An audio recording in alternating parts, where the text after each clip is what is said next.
El impacto del funeral. La capilla estaba abarrotada, los murmullos rebotaban en los techos altos, como un eco suave pero constante.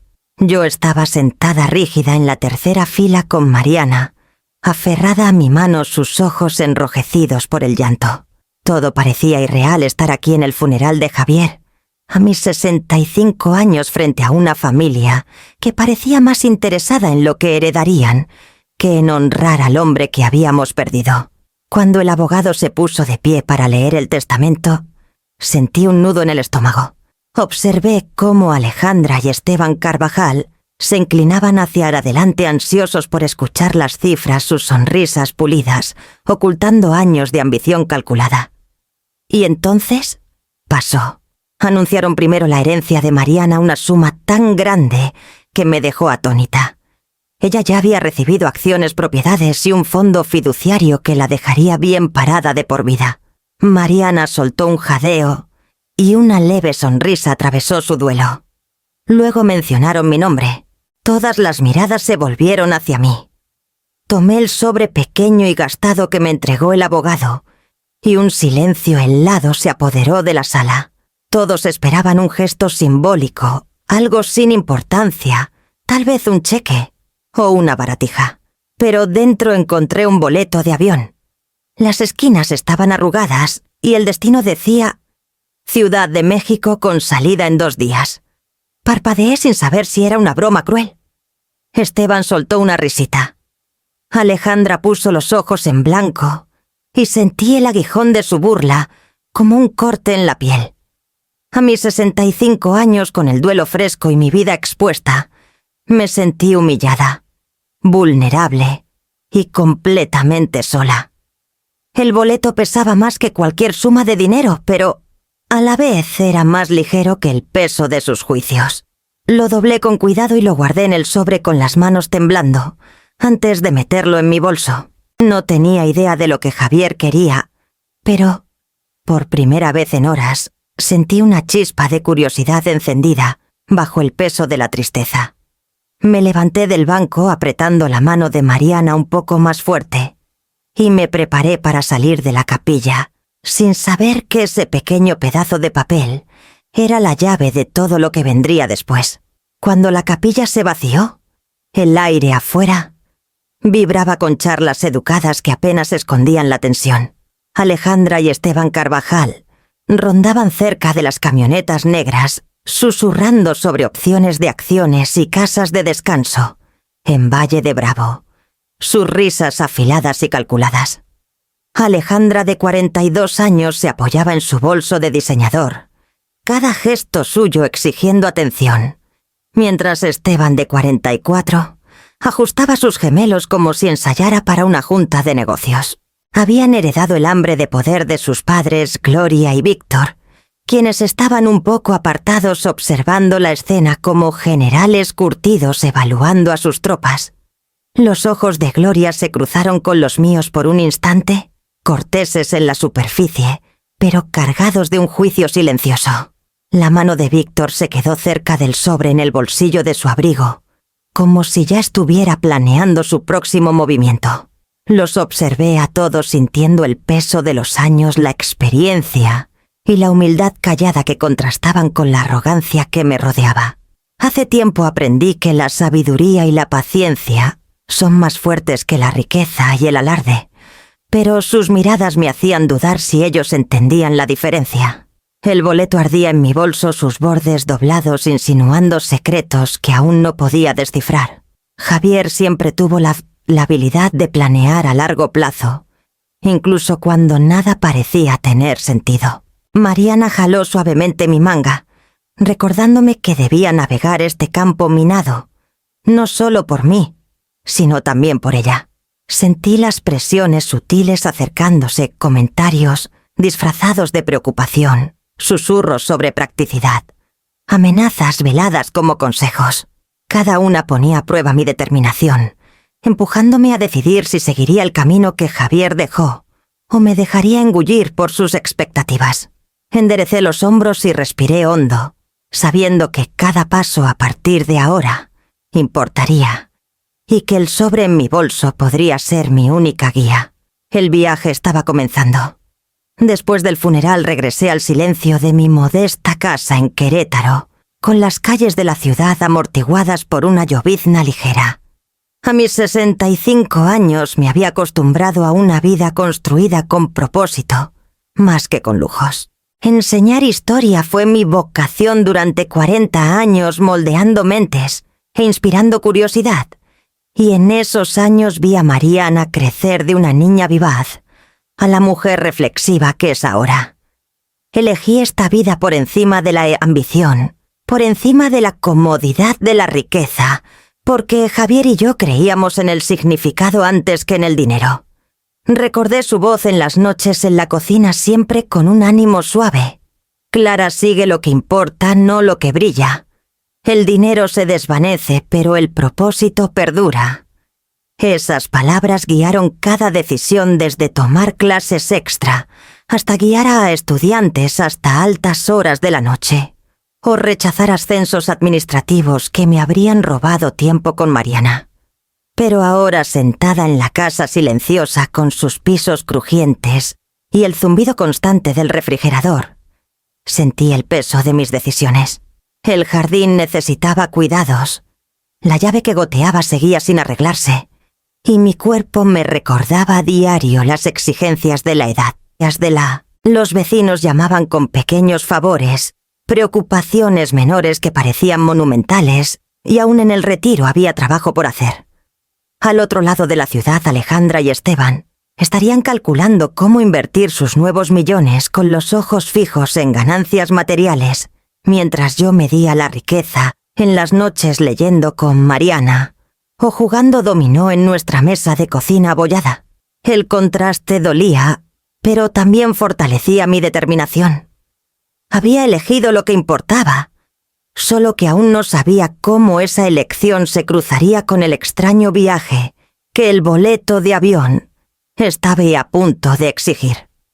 Saqué el sobre de mi bolso y desdoblé el boleto de avión otra vez, mirando las letras en negritas. Ciudad de México, salida en 48 horas.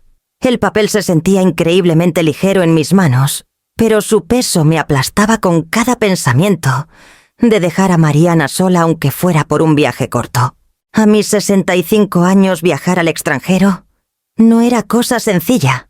Aeropuertos, vuelos largos y navegar una ciudad desconocida eran lo suficientemente intimidantes, sin la presión añadida de seguir un plan críptico dejado por Javier.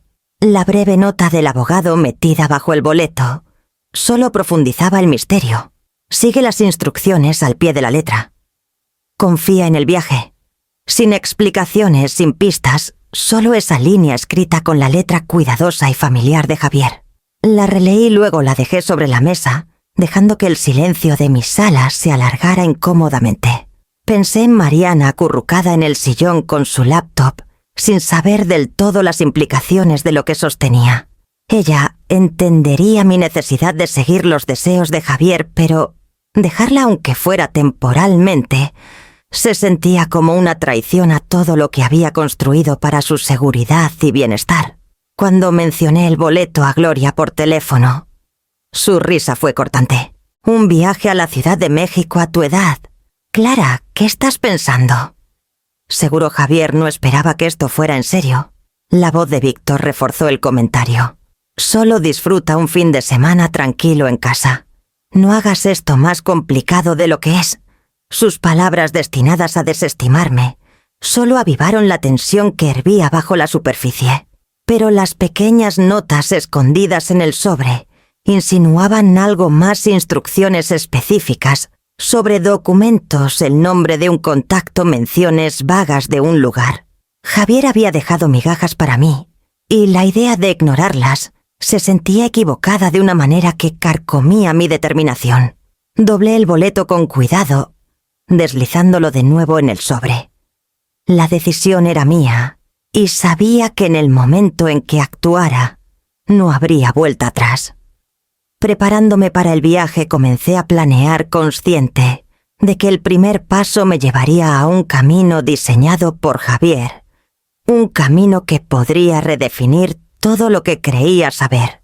La mañana de mi partida llegó con una mezcla de nerviosismo y determinación callada.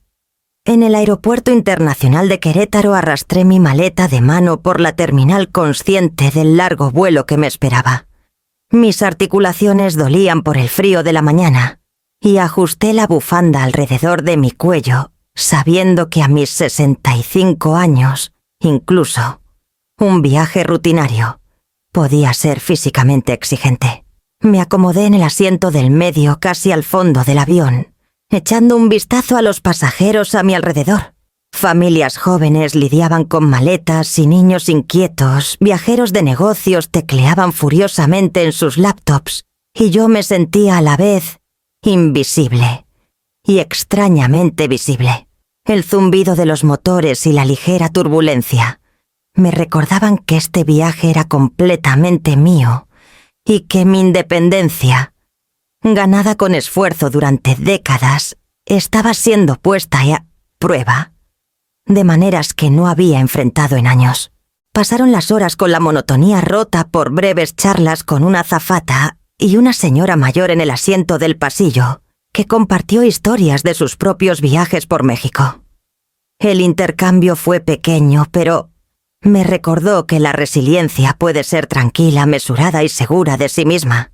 Cuando aterrizamos en la Ciudad de México, el sol de la tarde se filtraba suavemente por las ventanas del aeropuerto.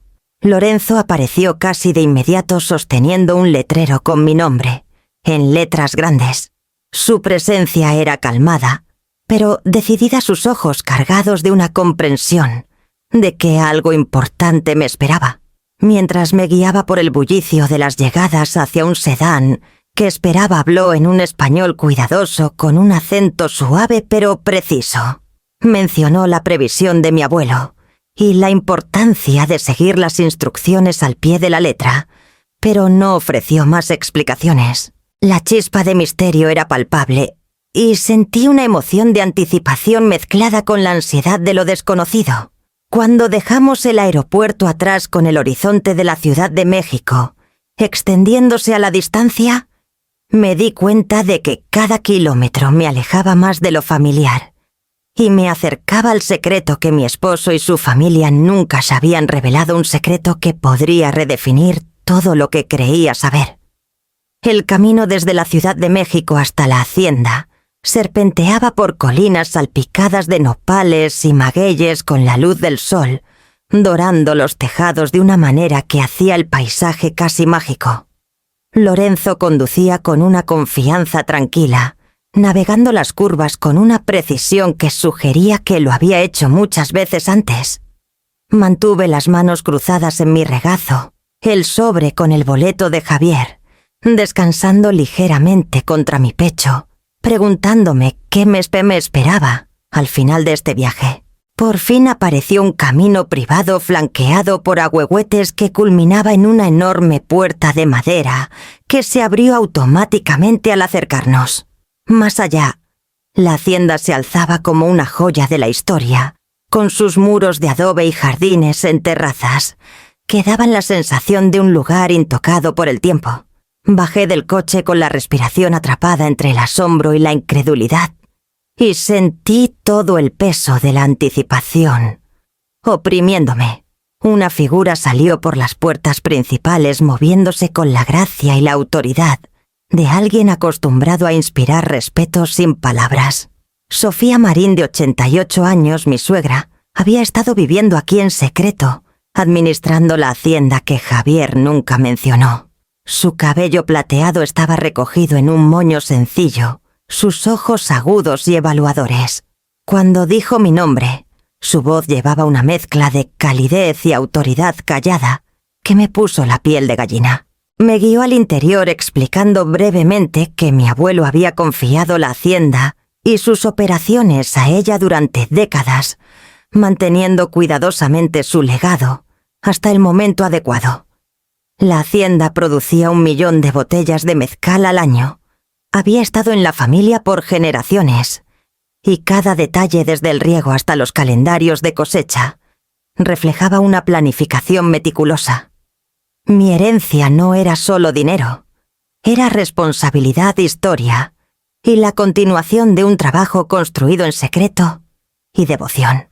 Mientras caminaba por los pasillos iluminados por el sol, asimilando el peso y la importancia de lo que me habían ocultado todos estos años, me di cuenta de que este viaje apenas comenzaba. Cada corredor, cada fotografía, cada registro prometía entender las intenciones de Javier y el legado que había preparado para mí. Sentí el llamado del futuro y las lecciones que esperaban ser aprendidas.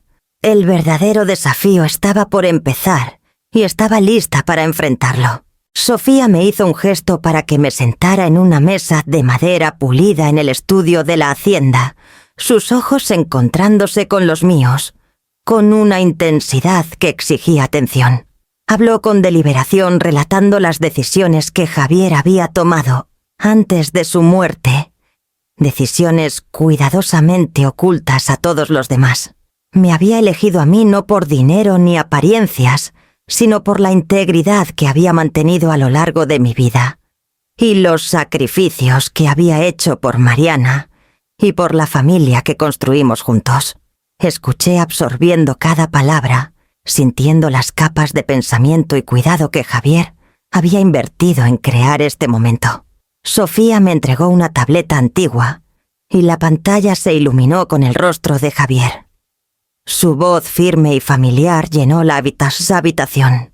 Clara, si estás viendo esto, significa que confiaste en el viaje. Elegí este camino porque tú entiendes lo que el dinero no puede enseñar: paciencia, responsabilidad y propósito. La hacienda, el mezcal, las operaciones son tuyas. No son solo bienes, son un legado construido para perdurar. Seguí las líneas de la tableta sintiendo el peso de sus palabras asentándose en mi pecho. A diferencia de Alejandra y Esteban, cuyos millones eran llamativos pero vacíos, la hacienda requería pensamiento, cuidados y atención. Representaba no solo riqueza, sino significado, un testimonio vivo de la visión de Javier y los valores que él atesoraba. Cada registro, cada horario operativo, cada detalle que Sofía había mantenido, hablaba de propósito, en lugar de vanidad. Mis pensamientos se desviaron a los parientes en casa, celebrando sus herencias superficiales, ajenos a la profundidad de lo que habían pasado por alto. Aquí, en esta hacienda, Javier me había confiado un tesoro que exigía compromiso, intelecto y devoción, las cualidades que sabía que yo podía sostener. Era como si hubiera orquestado una prueba de carácter y solo yo había sido considerada digna de heredar no solo propiedades, sino responsabilidad, sabiduría y continuidad. Me recosté con la revelación desplegándose lentamente. Esta herencia era un reflejo de todo por lo que había vivido, todo lo que había priorizado sobre las comodidades pasajeras. El plan de Javier era más que pragmático, era profundamente personal. Entendí finalmente que mi vida y mis elecciones me habían llevado a este momento, y que el camino por delante era mío, para navegar con el mismo cuidado y pensamiento que él había mostrado al prepararlo. La hacienda ya no era un misterio, era un comienzo. Regresé a Querétaro varios días después, con un sentido de propósito que no tenía nada que ver con la riqueza que ahora administraba. La primera tarea fue abordar a los miembros de la familia que me habían burlado, menospreciado y desestimado durante tanto tiempo. Redacté un mensaje breve, cuidadoso en el tono, explicando los detalles básicos de la herencia y las responsabilidades que conllevaba. Evité la amargura dejando solo claridad y la verdad de las intenciones de Javier. En una semana las noticias llegaron a Alejandra y Esteban. Sus compras ostentosas e inversiones antes celebradas comenzaron a desmoronarse. Propiedades sobreendeudadas, acciones adquiridas sin estrategia que flaqueaban y negocios que asumieron crecerían solos, tropezaron. Llamadas de asesores financieros confirmaron lo que anticipé. Los millones que heredaron eran en gran parte huecos ligados a bienes que habían sido cuidadosamente evaluados para parecer más sustanciales de lo que realmente eran. Observé en silencio sin regodearme, mientras su orgullo y arrogancia flaqueaban bajo el peso de las consecuencias. Alejandra llamó una vez su voz tensa con una mezcla de incredulidad e inquietud. Los intentos de Esteban de enmascarar el pánico con jerga de negocios se desmoronaron ante la realidad de cuentas mal manejadas. Gloria y Víctor se vieron obligados a recalibrar sus suposiciones sobre el poder y el control, enfrentando los límites de la influencia cuando se desvincula de la sustancia. A lo largo de todo mantuve la compostura.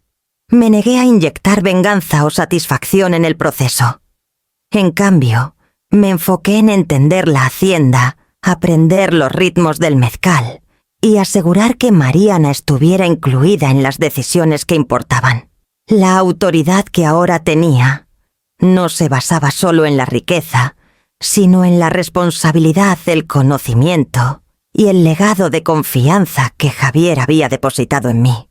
Para el final de la semana, la arrogancia de la familia había sido atemperada por las circunstancias y sentí una ligereza desconocida del tipo que viene de saber que la justicia se había servido sin comprometer principios. Las victorias vacías de los demás contrastaban marcadamente con la riqueza de lo que ahora administraba, y me di cuenta de que la verdadera medida de la herencia no estaba en pesos ni posesiones, sino en la oportunidad de honrar una vida con integridad.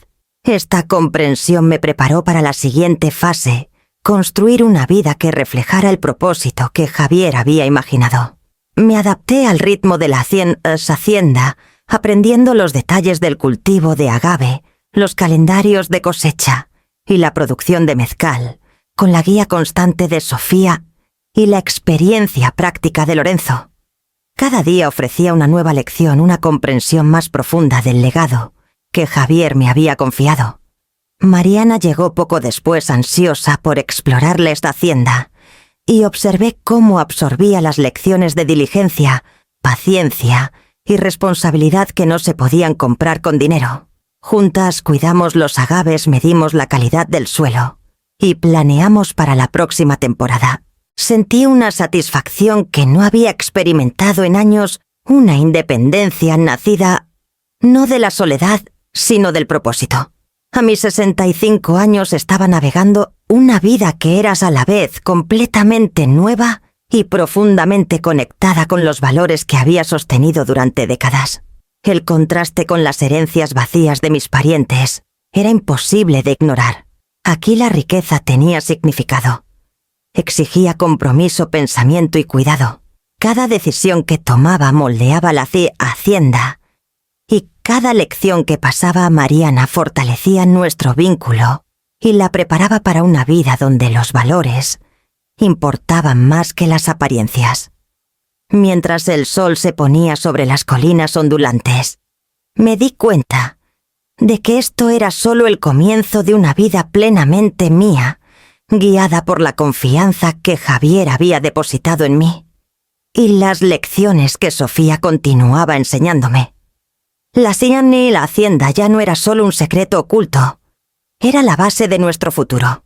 Pasaron las semanas mientras me asentaba completamente en la hacienda, cada día revelando nuevas lecciones sobre confianza, responsabilidad y el valor perdurable del propósito. Mariana prosperaba en este entorno, aprendiendo que la verdadera riqueza se mide en esfuerzo, comprensión y la integridad con la que uno enfrenta la vida. Cada decisión, desde plantar una nueva hilera de agaves hasta planear la cosecha anual, me recordaba la previsión de Javier y la sabiduría detrás del camino que había dejado para mí. En casa llegaban noticias de Alejandra y Esteban. Su riqueza, heredada antes fuente de orgullo y arrogancia, se había tambaleado. Inversiones mal manejadas y bienes vacíos les impusieron humildad, y hasta Gloria y Víctor comenzaban a adaptarse a una influencia disminuida. Al verlos reconciliarse con las consecuencias, no sentí satisfacción ni regodeo, Solo una afirmación tranquila de que la integridad y la paciencia llevaban su propia autoridad. Mientras caminaba por las hileras de agaves al atardecer, recordé la lección favorita de Javier sobre el dominó. Los mejores movimientos son los que no se ven hasta que se juegan. Era una lección que iba mucho más allá de un tablero. Cada elección que había hecho, cada sacrificio, cada paso cuidadoso por la vida, me había posicionado para heredar no solo propiedades, sino comprensión, responsabilidad y el coraje de administrar lo que importaba. La hacienda, el mezcal Mariana y la guía de Sofía se habían fusionado en una vida que era completamente mía, moldeada por décadas de decisiones guiadas por principios, en lugar de conveniencia. Por primera vez en años sentí la certeza tranquila de que la verdadera herencia no se contaba en pesos ni posesiones, sino en las relaciones que nutrimos, los valores que defendemos y el coraje de seguir los caminos que se nos confían. Este era mi legado, y apenas comenzaba.